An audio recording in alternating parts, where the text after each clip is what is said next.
महोदय, हमारे देश की आबादी का सबसे बड़ा हिस्सा युवाओं का है।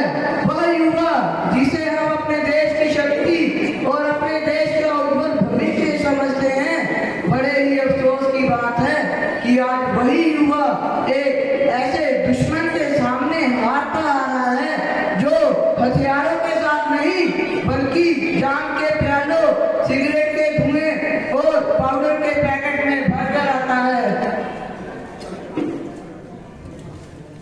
आजकल के युवा तो अपना स्ट्रेस कम करने की दवा ही ड्रग समझते हैं। वह समझते हैं कि अगर वह ड्रग खा लेंगे तो वह अपने सभी दुखों से निवारण पा लेंगे।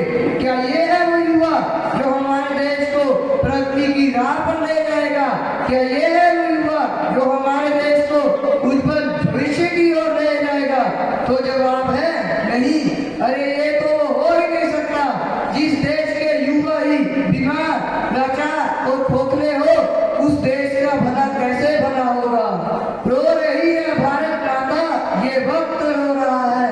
रो रही है भारत माता, ये वक्त रो रहा है।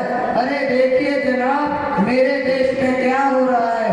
महोदय, हमारे देश में हर साल लगभग 70,000 से अधिक व्यक्ति नशे की वजह से मर जाते हैं और 60% से ज्यादा जुर्म नशे की हालत में किए जाते हैं। यह सिर्फ आंकड़े नहीं, यह किसी के भविष्य का अंत है।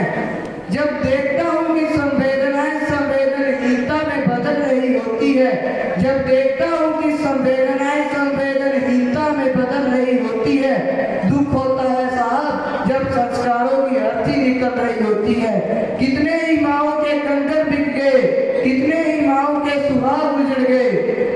सारे युग का सर्वनाश है, सारे युग का सर्वनाश है। ये नशा नहीं, नाश है। मेरी गुजारिश है इस देश की सरकार से, कदम उठाओ, युवाओं को नशे की चपेट में आने से बचाओ। यह युवाओं के भविष्य का सवाल है।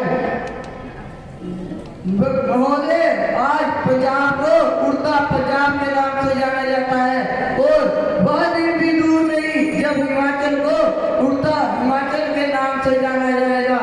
समय सीमा में बंधे होने के कारण मैं कुछ पंक्तियों के साथ अपनी वाणी को विराम देना चाहूंगा। सरकारों ने शुरू कर दी है, युवाओं अब हमारी बारी है। ना थके पैर कभी, ना हिम्मत हारी है। जज्बा है परिवर्तन का, अभी सफर जारी है। भारत को नशा मुक्त बनाने की अब हमारी जिम्मेदारी है, हमारी जिम्मेदारी है। धन्यवाद। जय हिंद, जय भारत।